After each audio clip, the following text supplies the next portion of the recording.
যারা শহরে থাকেন শিং মাছ খেতে পছন্দ করেন কিন্তু পরিষ্কার করার ভয় খেতে পাচ্ছেন না, তাদের জন্যই আজকে এই ভিডিওটি। দয়া করে না টেনে সম্পূর্ণ ভিডিওটি দেখে যাবেন।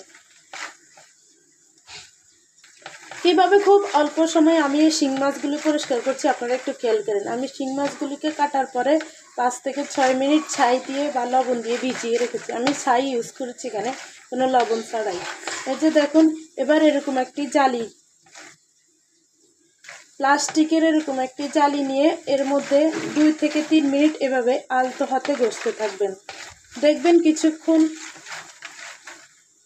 কিছুক্ষণ ডালার পরে খেয়াল করবেন এটি প্রায় অনেকটাই পরিষ্কার হয়ে আসতেছে। এবার পানি দিয়ে পরিষ্কার করে নিলে দেখুন কতটা পরিষ্কার হয়ে গেছে। বাকিটা আমি আবার হালকা একটু লবণ দিয়ে যখন ডালা দিব তখন পুরোপুরি একদম সাদা হয়ে যাবে। দেখুন কতটা পরিষ্কার হয়ে গেছে। এভাবে খুব সহজ পদ্ধতিতে আপনারা শিং মাছ পরিষ্কার করে নিতে পারেন।